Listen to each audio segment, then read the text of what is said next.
gente boa, gente querida, comigo chegando aqui, vindo, quem for chegando e não seja ainda membro desse canal, clique aí, inscreva-se, aperte o sininho e avise os amigos que é assim que todo mundo deve fazer. E se você for edificado, deixe o seu like aí, porque o algoritmo só entende esse tipo de linguagem.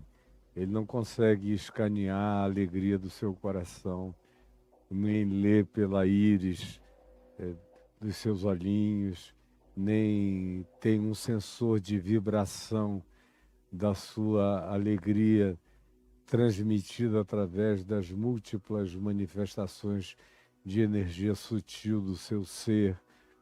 E quando a gente está alegre, é assim que a gente vibra. Quando a gente está triste, é assim que a gente vibra. Quando a gente está morrentemente indiferente, é também assim que a gente vibra.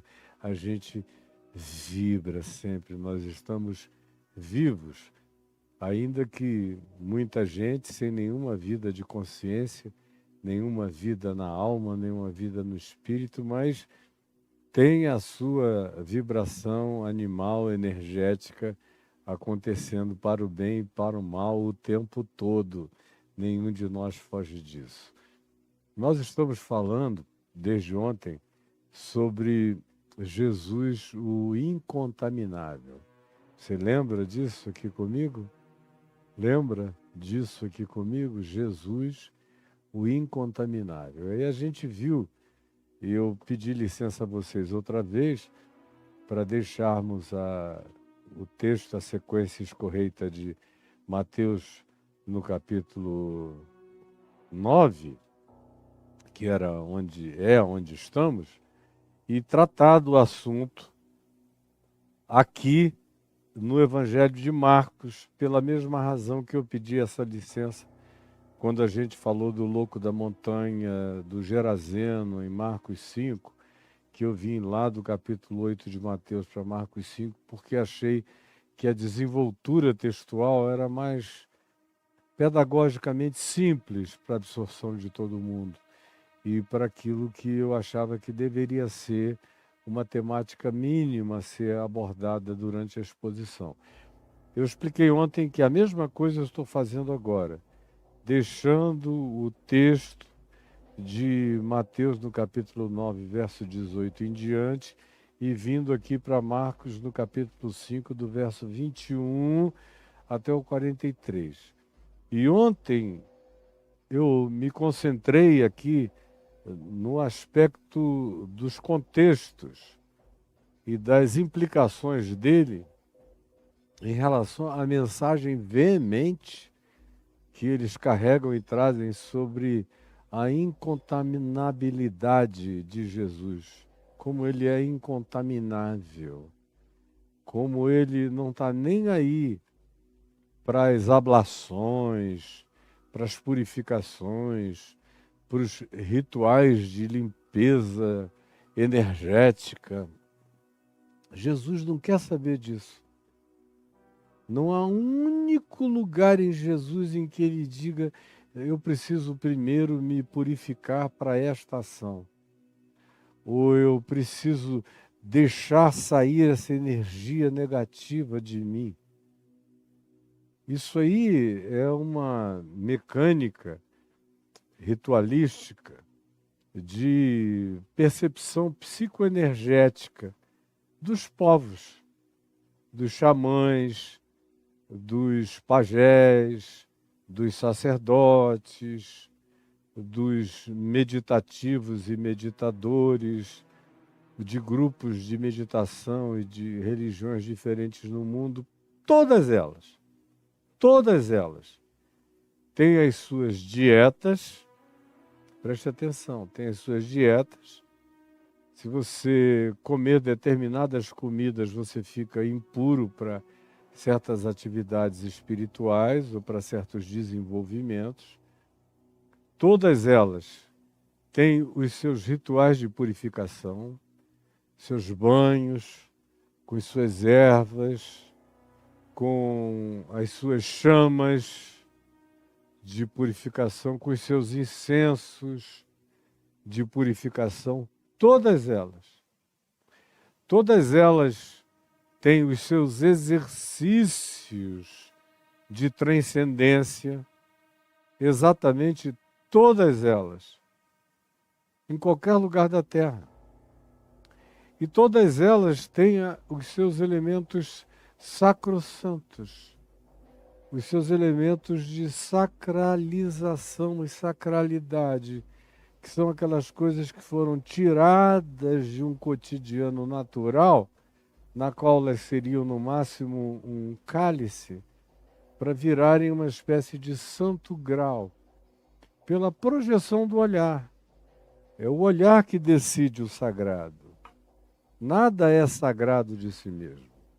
E nem existe o sagrado, exceto como uma projeção da decisão do olhar imantador de uma determinada perspectiva de crença pré-estabelecida na concepção daquele indivíduo que olha, que observa e que atribui àquilo um determinado poder de bateria espiritual, de conservador, de elemento, de memória, que carrega em si, como memória ou como coisa, tanto faz, uma virtude excepcional.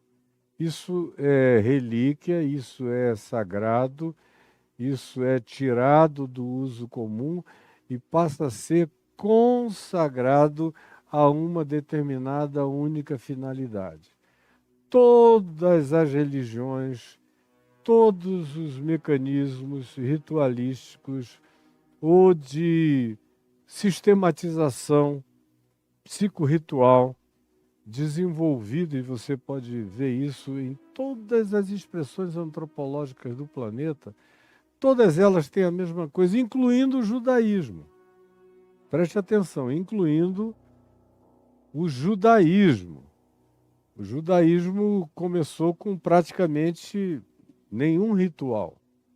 Mas devagar, eles foram crescendo na sua ritualização, até que chega aquele ponto máximo de design ritual, que é durante a narrativa do livro de Êxodo, conforme as leis que Moisés vai passando para o povo e que vão sendo gradativamente transformadas num grande texto que depois é organizado em livros e que depois é transformado em escritura sagrada com o tempo. É o tal do sagrado, chega assim. Mas, pois bem, o judaísmo, cheio de não comas isto, não bebas aquilo, não toques nisto aqui, ou guardes isso aqui que te protege, vai criando os seus próprios talismãs, os seus bodes expiatórios de um lado, os seus cordeiros remissivos, remidores do outro, os seus banhos de limpeza, todas as coisas que são usadas para exorcizar males de natureza de absorção de imundícia espiritual ou energética ou de qualquer natureza. O judaísmo está lotado disso. E o Velho Testamento, as leis de Moisés, são carregadas disso aí, tomadas para todo lado.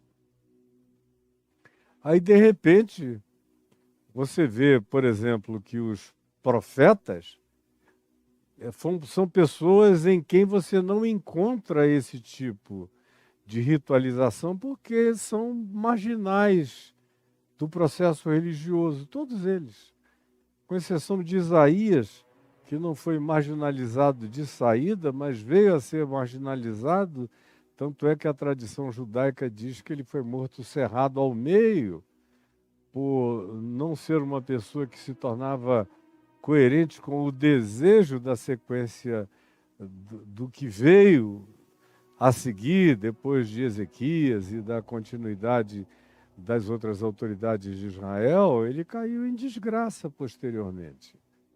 Todos foram eliminados e eram pessoas que um era padeiro como Osés, outro era boiadeiro como Amós, o outro era gestor, cada um vivendo a sua própria vida de natureza secular, sem ter nenhum tipo de preocupação sacerdotal, religiosa, ritual.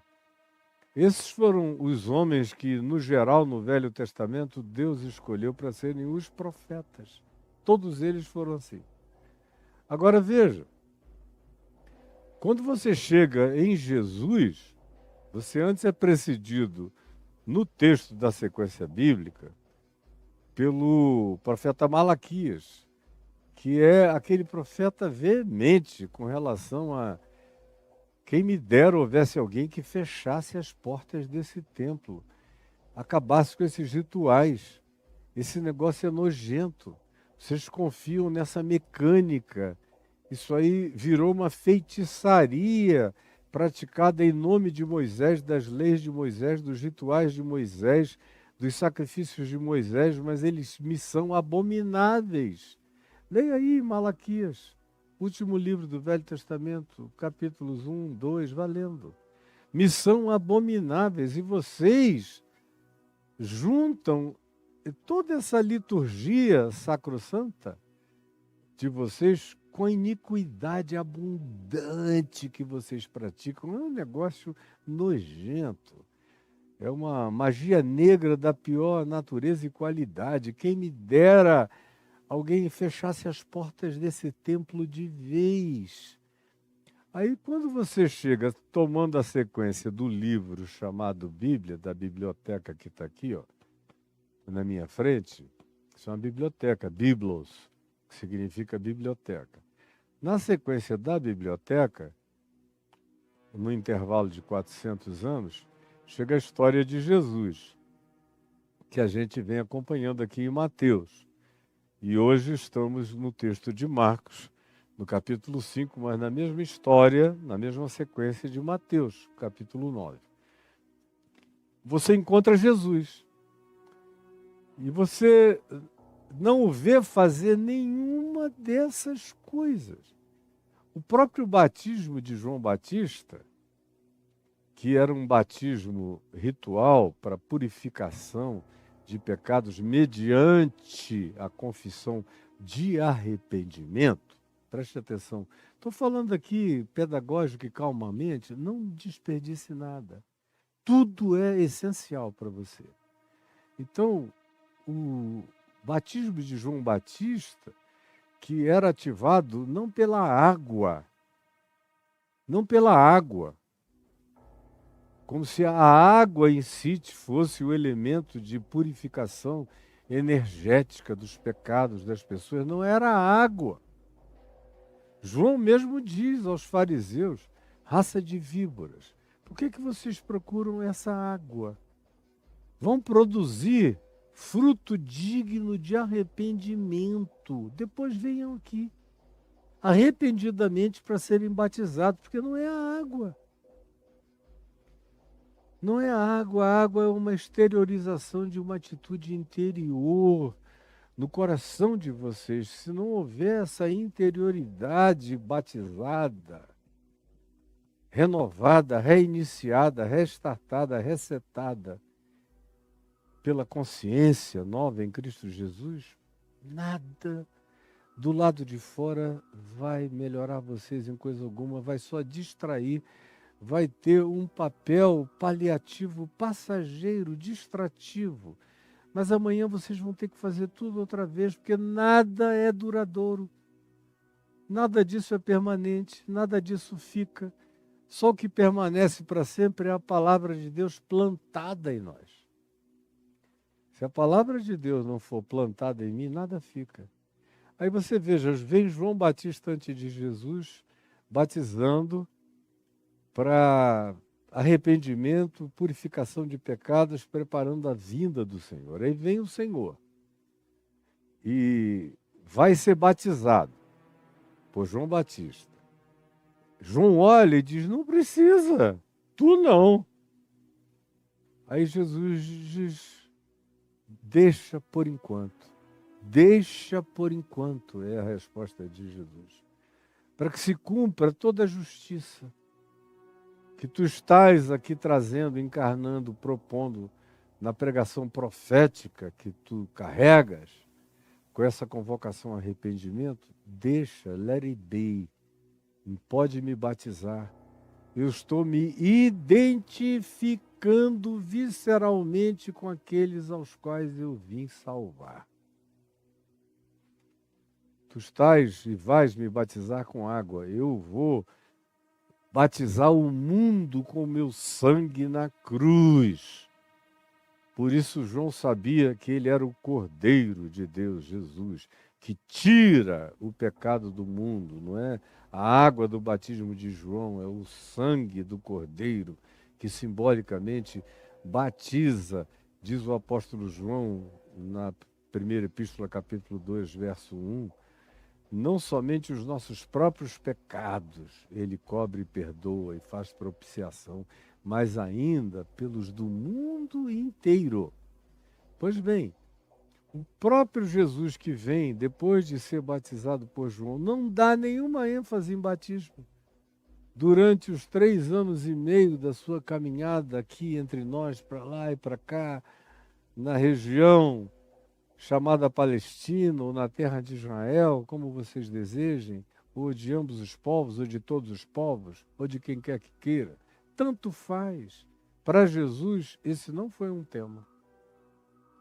Ele não institui o batismo como condição sine qua non para nada durante os dias do ministério dele. Ele não diz, antes de ir embora de Gerasa, Pedro, antes que saiamos, eu peço que tu batizes esse homem, o Gerazeno, de quem se tinha acabado de expulsar uma legião de demônios. Jesus não disse batiza o Gerazeno, nem se diz que ele foi batizado, nem se diz que esse foi um tema, uma pauta, uma preocupação, ou que fosse condição sine qua non para qualquer continuidade. Nada disso. Não, não com Jesus. Como em nenhum outro caso. Ele não aproveita o centurião que sabe e recebe a revelação de que ele é o Filho de Deus, ou que diz, eu não preciso nem que tu entres na minha casa, manda uma palavra, porque eu sei que tu és quem tu és. E Jesus diz, eu nunca vi uma fé como essa, referindo-se àquele centurião romano. Nem a esse Jesus diz que é para que o batizem. Ou para qualquer outro, durante todas as narrativas do Evangelho, procure alguém, em alguma narrativa, em algum episódio, nos 4 Evangelhos, em que Jesus disse, vai agora e batiza-te. Ou vai e batiza-te para que não te aconteça coisa pior. Procure, não existe nada disso. Porque Jesus não lida com esses mecanismos. Ele não lida com os agentes paliativos. Ele não lida com as sensações de purificação. Ele não trabalha com amortecimentos de mal-estar. Ele tira o pecado do mundo. Ele perdoa pecados. Ele cura o doente. Ele bota a mão na chaga do impuro e se lambuza nela. Ele não sai dali para tomar nenhum banho, para ficar livre de qualquer que seja a contingência de imundícia adquirida. Nele não existe nada disso, que você observa em todas as religiões do mundo. Eu abro a internet, está aqui cheio de gente ensinando ritos.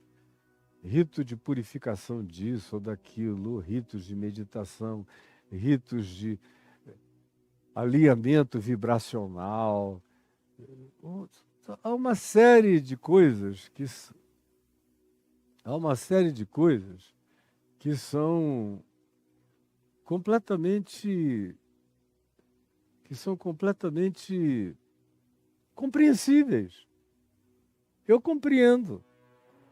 Elas são paliativamente generosas, fazem um bem, muitas delas acalmam. Ou mesmo esses banhos e ritos purificatórios, em qualquer crença religiosa eles estão presentes, dão ao indivíduo, ao sujeito que os praticou, aquela sensação de alívio, de bem-estar psíquico. É natural que produza essa sensação de bem-estar. Mas provavelmente, com certeza, eu lhe diria, não produziu nada além de uma sensação de bem-estar. Inegável, mas espiritualmente paliativa. Atinge o nível da psique, mas não entra no santo dos santos do ser, no cerne do seu eu, do seu espírito. É aí, no santo dos santos do ser, que Jesus trabalha. Maioria das vezes, vou usar uma analogia do templo judeu lá em Jerusalém. O átrio, onde ficava o povo, a multidão, o tráfego humano para lá e para cá. O santo lugar, onde havia os ritos cotidianos de sacrifícios e funções sacerdotais em operação, para participação comunitária, e havia o Santo dos Santos, num lugar absolutamente íntimo onde ninguém entrava. Só o sumo sacerdote.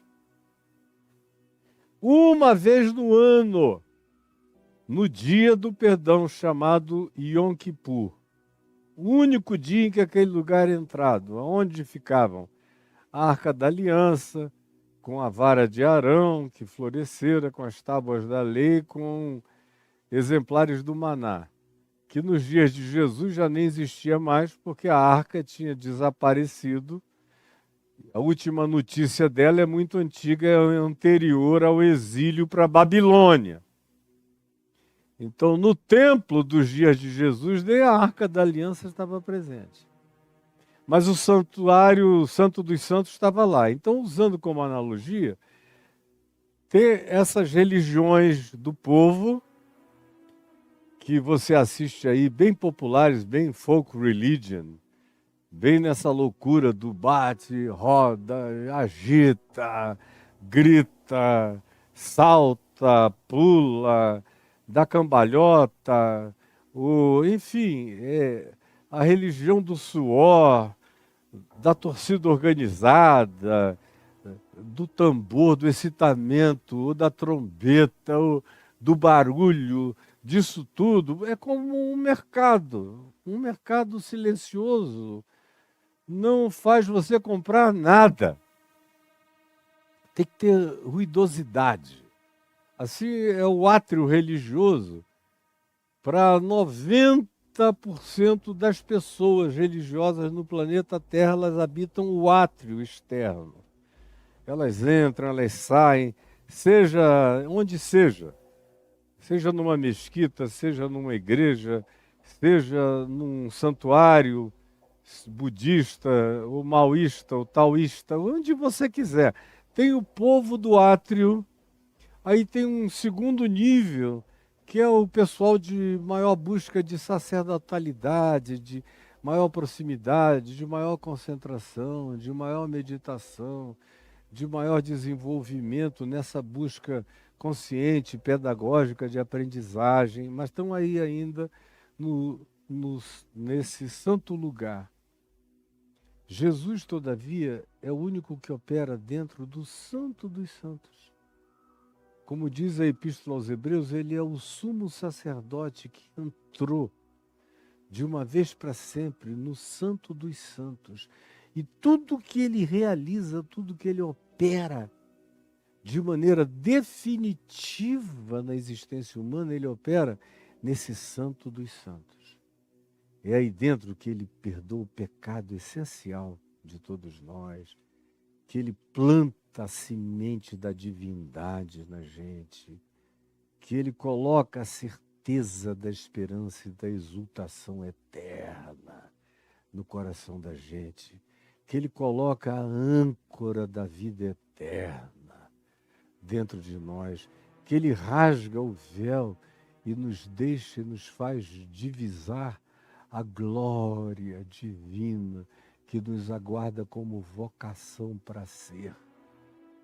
A glória divina que nos aguarda como vocação para ser. Ele opera nessa outra dimensão. E os evangelhos o colocam operando o tempo todo nessa outra dimensão. João Batista chega até o santo lugar com seu batismo para arrependimento. A religião de Israel não passa do átrio. É só leva para lá, leva para cá, aquela confusão para lá e para cá.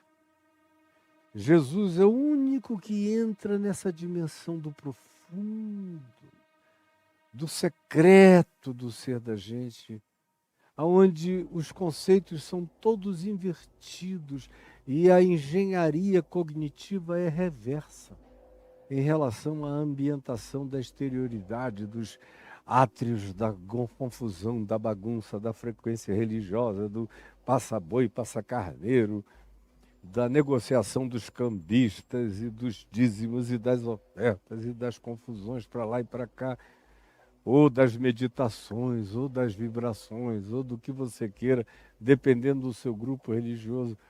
A maioria absoluta dos que estão me vendo e ouvindo, e me verão e me ouvirão, são habitantes do átrio, da superficialidade, habitam a ágora grega, habitam o átrio judaico, habitam o mercado, habitam o bazar da religião.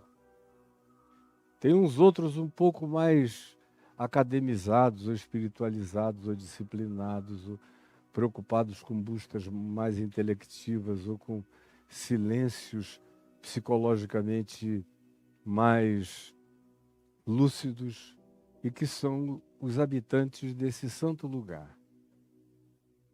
Ainda precisam disso. Ainda usam a linguagem do sagrado, ainda vivem do paliativo do sagrado, ainda dão importância às relíquias do sagrado, tudo isso com certa beleza litúrgica, ainda dão extrema atenção a determinados caminhares e de peregrinação, a certas trilhas de purificação meditativa a serem feitas por eles. A gente vê isso na Terra inteira, em todas as gerações.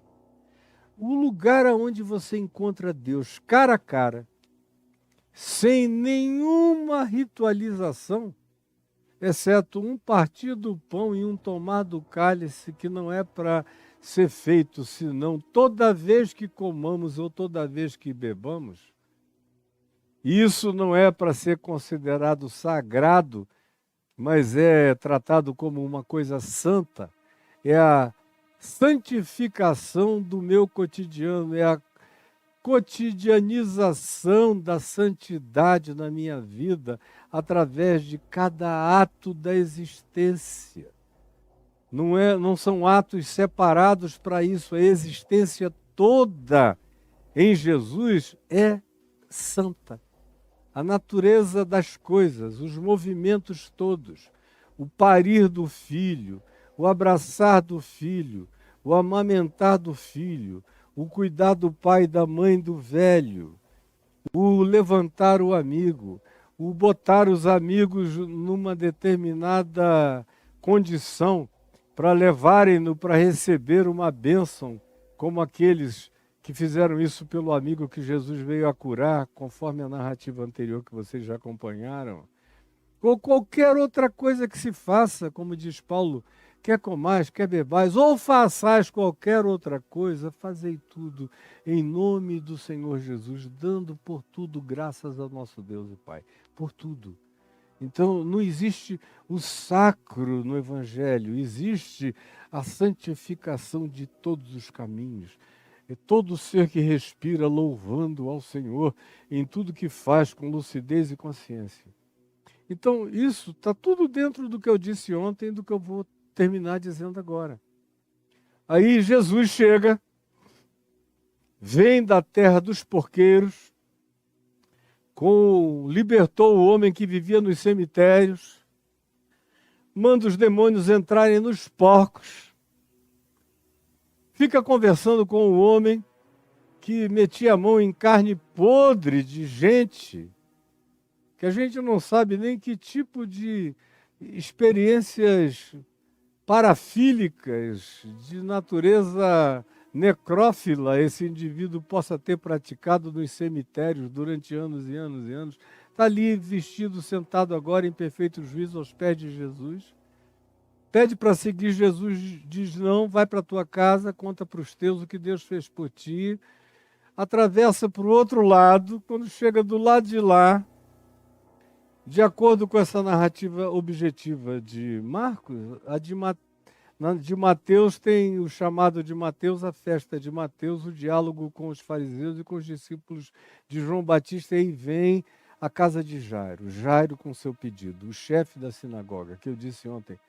Foi a primeira blasfêmia dessa narrativa, foi o indivíduo, o chefe da sinagoga, chegar e se ajoelhar aos pés de Jesus.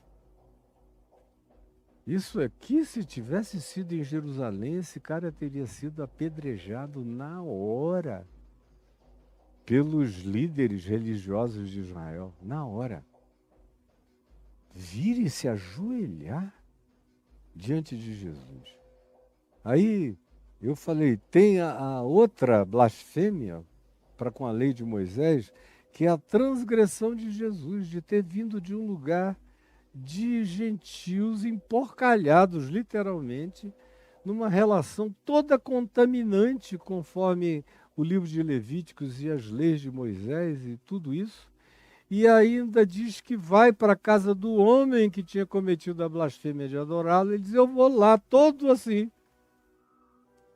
sujo das contaminações que os judeus consideravam nojentas, pelas quais ele precisaria passar por todas as ablações para poder tocar num outro ser humano sem contaminar o outro, porque ele já estava radioativamente contaminado do ponto de vista de Moisés e da legislação de Moisés.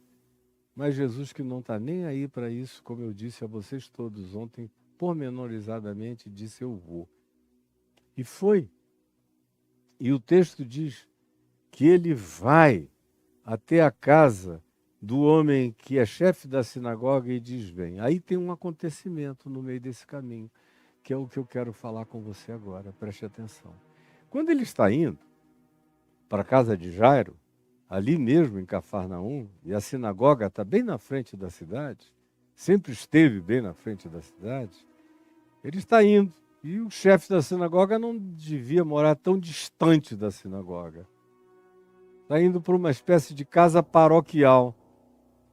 Jesus está indo para lá quando acontece um outro episódio que eu introduzi no dia de ontem, que diz, grande multidão o seguia, comprimindo-o. Mais ainda, ele está como uma espécie de Chernobyl ambulante, contaminando, radioativando com imundícia de Geresa, dos porqueiros, do endemoninhado, da legião, de tudo aquilo que ele fazia, das pessoas impuras com as quais ele se relacionava, como Mateus, como no banquete, como na festa, como em todo lugar. Enfim, lá está ele indo de novo no fluxo das contaminações para a casa do chefe da sinagoga que tinha acabado de adorá-la. Tudo pecado, de acordo com a lei de Moisés e com a interpretação da religião judaica. Tudo pecado. tudo transgressão, tudo nojento, tudo impuro. E lá vai ele. E a multidão pegando nele e ele deixando. Ele está tão livre disso, está tão certo de que não é o que entra pela boca, nem o que vem de fora, que contamina o homem, mas sim o que sai do coração, que ele não está nem aí para todo mundo pegando nele, ele sabe que não está contagiando ninguém. E aconteceu que uma certa mulher, que não pode nem ter nome, porque não dava o nome dela a ninguém, porque queria ser anônima para o mundo inteiro, por causa da condição dela de estado crônico de contaminação, de acordo com a lei de Moisés, de acordo com o Levítico. Portanto, ela tem que passar por anônima mesmo. Que estava nessa condição há 12 anos, sangrando sem parar, com aqueles lençóis empapados de sangue entre as pernas, vivendo sem poder tocar em ninguém, quase sem poder aparecer para ninguém, porque ela era a radioatividade da imundícia feminina, da hemorragia, da menstruação, em estado ambulante, crônico, constante, que já tinha feito tudo para se curar. Se diz aqui que muito padecera a mão de vários médicos. Imagina só a quantidade de experimento que deram para essa mulher tomar. Quanta superstição, quanta simpatia, quanto remédio estranho, quanta raiz doida, quanta poeira mágica, quanta coisa ela tentou. Quando diz tentou tudo, gastou tudo que tinha com os médicos, significa com todo aquele que tivesse qualquer que fosse a opinião de cura. E na maior parte das vezes não eram opiniões de natureza científica nenhuma, eram opiniões de natureza supersticiosa, eram medicinas da magia. E ela gastou tudo. E nada tinha podido estancar-lhe a hemorragia. Ao contrário, nada lhe veio aproveitar. Antes, ela foi de mal a pior. Estava cada dia sangrando mais, com um fluxo mais intenso. Então, preste atenção para mim aqui. Então, ela ouviu falar de Jesus. Verso 27 de Marcos 5 diz: então, tendo ela ouvido a fama de Jesus, porque ela não podia sair. Ela não foi assistir o Sermão do Monte, numa montanha, numa planura ali, a 1, 2, 3 quilômetros de Cafarnaum. Ela não podia andar no meio da rua. Ela não podia ir ao mercado. Ela não podia aparecer, porque até a parentela dela, se a visse publicamente, iria denunciá-la, mesmo que ela estivesse de burca, o que não era costume em Cafarnaum para ninguém. Ela não tinha para onde ir, a não ser ficar naquela vida de paralisia absoluta, de contimento, de prisão, numa cela de imundícia, por causa da interpretação de que a sua condição física era uma contaminação espiritual. Assim como a gente viu na AIDS, era uma condição física que foi interpretada como um contaminante espiritual. Para muita gente nos anos 80, nem tocavam em pessoas com AIDS.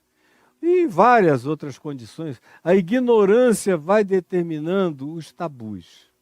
Sempre. E aí, essa mulher não podia ir a lugar nenhum. Por isso se diz com muita propriedade, tendo ouvido a fama. Foi tudo que ela ouviu, foi a fama de Jesus. Ela ouviu por trás da porta, ela ouviu dentro do quarto dela, ela ouviu o pessoal falando do lado, nos corredores, das esquinas, os gritos, os alaridos, foi tudo que ela teve. Agora foi o leproso, agora foi o homem que desceu amarrado, arrombaram pelo telhado. E aí todas as narrativas. Ou quem falava dentro da casa dela, falava alto, eram casas pequenininhas, ínfimas. Então, era impossível não ouvir a fama. O que os outros diziam, ela ouviu, mas ela mesma nunca esteve presente. Por isso, ela se veste de anonimato profundo, quando está todo mundo distraindo, indo ver a ressurreição da filha de Lázaro. Epa, agora ele vai ressuscitar a filha do chefe da sinagoga que acabou de adorá-lo, vamos lá, e vai a cidade inteira atrás. Ela espera esse fluxo e vai por último, e vem por detrás de todo mundo para ninguém notar que ela está chegando. E entre a multidão ela vai passando até tocar-lhe, como eu disse ontem, na ponta das vestes, na orla, na beirada das vestes dele, por trás dele.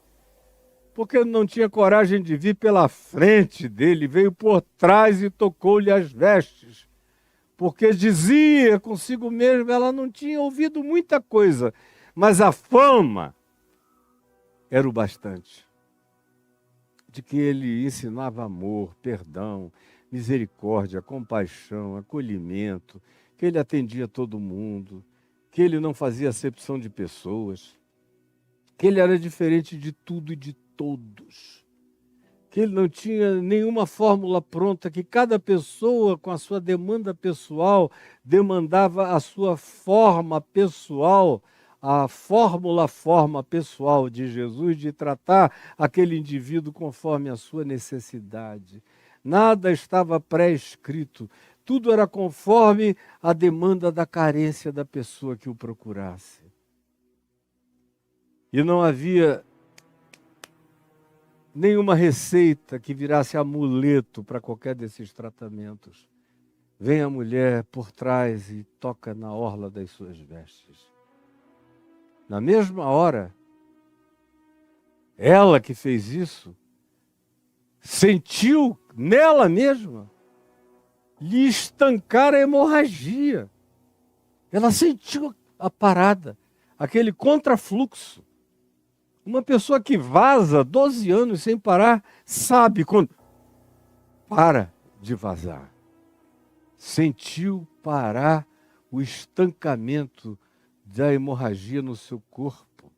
E se sentiu curada do seu flagelo na mesma hora. O texto, no verso 29, diz, e logo se lhe estancou a hemorragia e sentiu no corpo estar curada do seu flagelo. Pá! Isso é Jesus, com a pessoa. Nem olhando para a pessoa, veja bem essa cena. Não tem o nome, não tem anamnese, não tem que ser de frente, não tem nenhum rito preparatório, não tem que ser internada numa sala de purificação 3 dias para depois vir e chegar, não tem nenhuma sessão vibratória que os discípulos façam antes da aproximação, não tem nada. Não tem nenhum rito, não tem nenhum caminho sacrossanto, não tem nada, absolutamente nada. Tudo é o que tudo é e tudo é espontâneo e Deus habita o espontâneo. Em Cristo Jesus, Deus habita o espontâneo. Jesus, diz o verso 30, reconhecendo imediatamente, com ela a palavra foi logo. Em Jesus, o logo nela aconteceu imediatamente, simultâneo, logo imediatamente. Logo nela, imediatamente em Jesus. Então, Jesus, reconhecendo imediatamente que dele saíra poder, saíra dunamis, saíra energia, saíra graça curadora, saíra milagre, saíra poder, virando-se no meio da multidão, olhando para todos os lados, faz uma pergunta insólita: quem me tocou? Quando a gente viu que todos o tocavam, todos o apertavam, todos. Na narrativa de Lucas e na 8, na narrativa de Mateus, tem a fala de Pedro, dizendo, como assim? Quem me tocou? Todos te tocam, como é que tu pergunta quem me tocou? E Jesus responde dizendo: não, eu não estou falando dessa multidão de curiosos fetichizando meu braço, minha roupa, minha perna, no meio dessa multidão de gente que não sai do átrio, que só vive na periferia de Deus.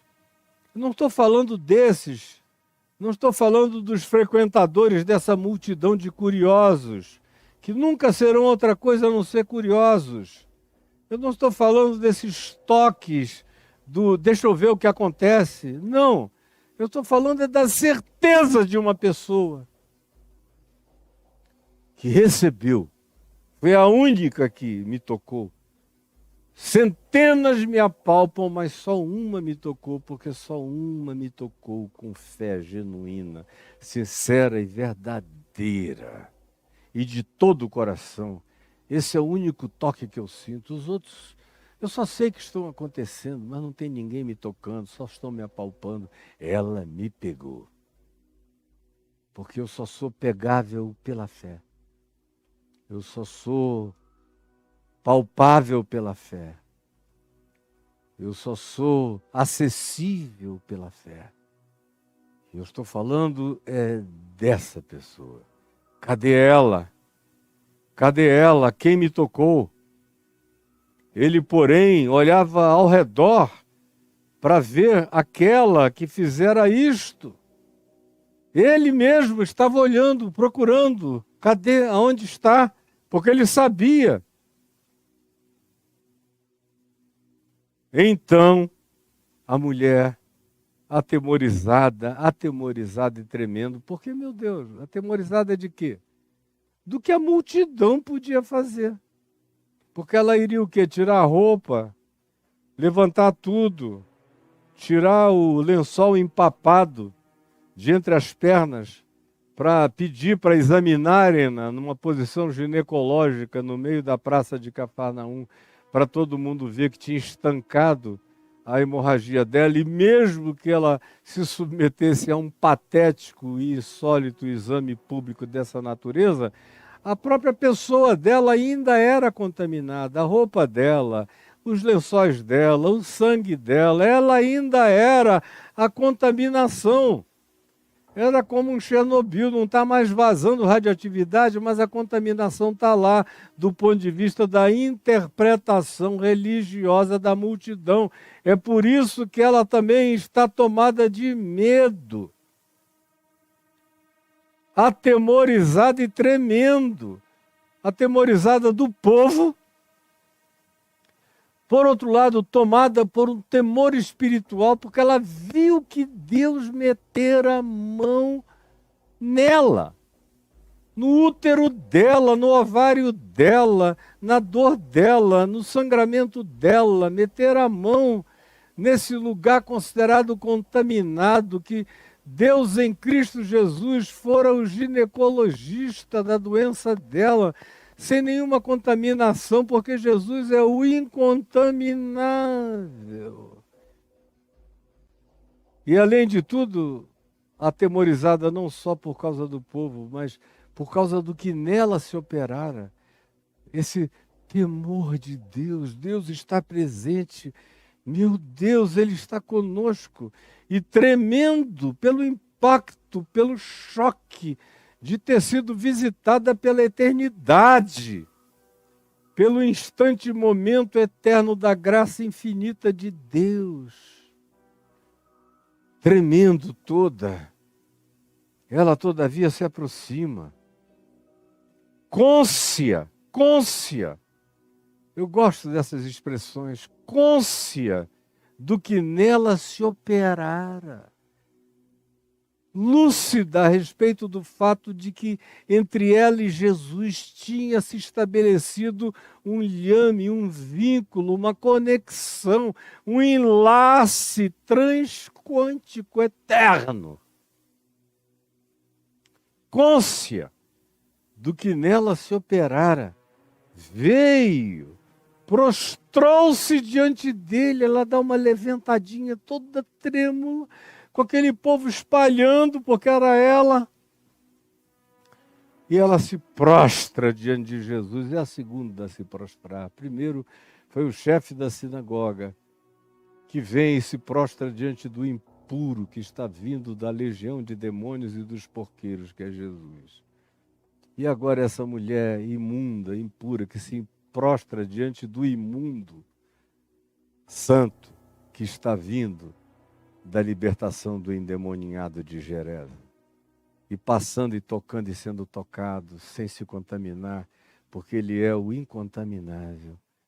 Então ela vem e se prostra, se levanta e se joga de novo diante dele, declarou-lhe toda a verdade, contou a história inteira com a cara no chão.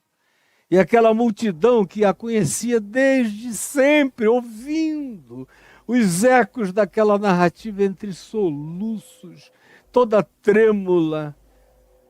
E ele, Jesus, lhe disse, pegou essa menina, levantou essa menina, bota a cara dela nas mãos e diz, filha,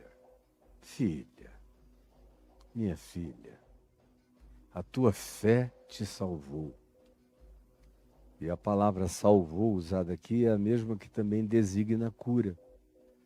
Porque salvação e saúde são sinônimos no espírito do Evangelho e do Novo Testamento todo. Saúde espiritual, saúde mental, saúde de caráter, desenvolvimento de saúde humana, tudo isso tem a ver com salvação. Salvação tem que promover saúde. Saúde de compreensão, saúde de percepção, saúde cognitiva, saúde de quebrantamento, saúde de caráter, de humildade, de fidelidade, de mansidão, de paz, de domínio próprio. Isso é saúde do ponto de vista de Deus. Salvação produz saúde.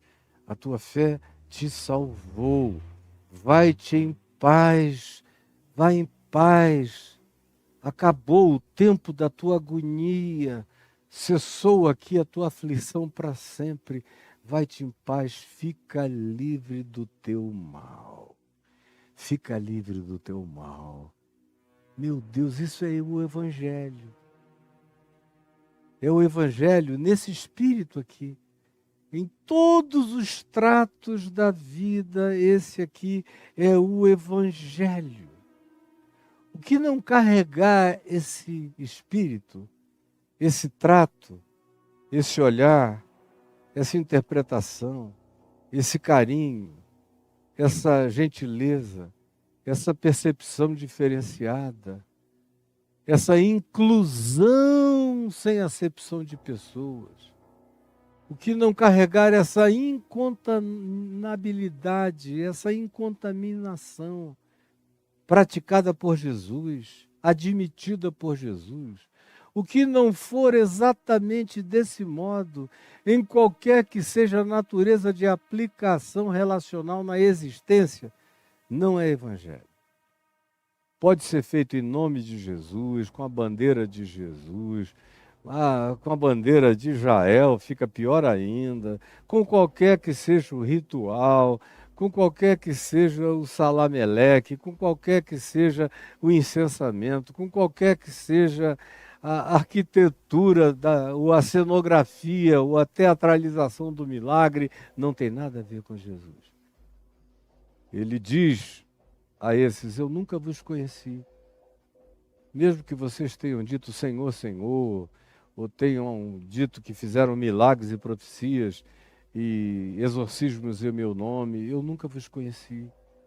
Eu só conheço o que tem a ver, sincera, profunda e visceralmente, entre mim e a verdade de cada um, entre o mal de cada um, entre a dor de cada um e a minha misericórdia. Esse é o lhame, esse é o vínculo, esse é o enlace do eterno com o humano. Acontece através disso, conforme você viu aqui, na simplicidade do Evangelho, nessa narrativa que conta e dá os paradigmas de relacionamento de Jesus, de Deus, com todos os seres humanos da face da terra. Não tem nenhum paradigma religioso a ser considerado, ou ritualístico, ou qualquer outra coisa, de qualquer natureza, ou qualquer preparação. Não. A única coisa que importa é sinceridade, é verdade, é pureza de coração, é a espontaneidade total, é transformar a fama em consciência e fé. Ela ouviu a ruidosidade da graça e a transformou em convicção pessoal de misericórdia divina para ela. E creu que ela não seria rejeitada, que o mundo inteiro poderia desprezá-la, mas ela podia chegar de costas, nas costas de Deus, porque ela iria encontrá-lo de frente, porque Deus não tem costas para o ser humano carente. Ela podia chegar pelas costas de Deus, que ela o encontraria de frente, porque Deus não tem costas para o ser humano carente. Assim vem essa mulher, e assim ela encontra Deus na face de Cristo.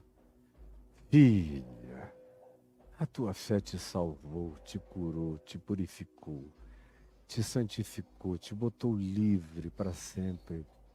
Vai-te em paz, essa paz plena, corpo, alma, espírito, como a palavra shalom, que não é a palavra usada aqui, Jesus estava falando aramaico com ela, mas o shalom hebraico significa paz física, social, econômico, material, psíquica e espiritual, paz integral. É um conjunto, é um todo de paz. Isso é o que Jesus sempre faz. Vai-te em paz. Vive a tua paz. Olhe e veja como não tem ninguém que Jesus cure que ele não diga vá em paz. Porque não faz sentido encontrar Jesus se a sequência da vida não continuar como paz. Você está me entendendo? Não faz sentido continuar a encontrar Jesus, dizer que recebeu o benefício de Jesus, se o benefício da vida não for paz, porque o próprio Evangelho é o Evangelho da paz, do príncipe da paz, daquele que veio fazer paz entre nós e Deus, paz de nós com nós mesmos, paz entre nós e o próximo, mesmo que o próximo não queira, eu me pacifico em favor dele, mesmo que ele não queira paz comigo, eu serei paz para ele. Vai-te em paz. Porque o encontro com Jesus tem que criar essa pacificação. Como diz Paulo em Romanos 5, repetindo o que eu disse há 2 dias atrás. Justificados, pois, mediante a fé, que é o caso aqui, fé, temos paz. Fé, temos paz com Deus, mediante nosso Senhor Jesus Cristo. A esta graça que essa mulher provou aqui, na qual estamos firmes, na qual estamos absolutamente firmes, nesta graça. E hoje eu vou parar por aqui, vou continuar com você na terça-feira que vem. E quando o verso 35 diz, falava ele ainda, quando chegaram alguns da casa de Jairo, que é o outro lugar para onde ele vai cometer mais impurezas, do ponto de vista da lei de Moisés. Vai ressuscitar uma menina adolescente morta. É isso que ele vai fazer. Mas do ponto de vista da lei de Moisés, era um pecado, estava proibido. Na realidade, ele não deveria ir a lugar nenhum sem se purificar antes. Mas a ressurreição vem antes de qualquer outra importância. E depois que o Espírito da ressurreição entra no mundo, em Cristo Jesus, no Emmanuel, a lei da morte em Moisés acaba.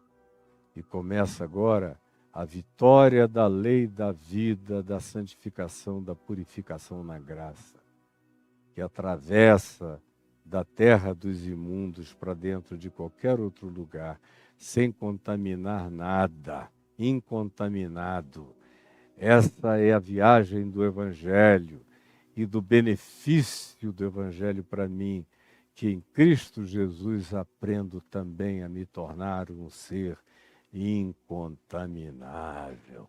Quer aprender? Venha comigo. Venha comigo, você vai aprender. E você vai viver assim. E vai descobrir a maravilha que é essa vida.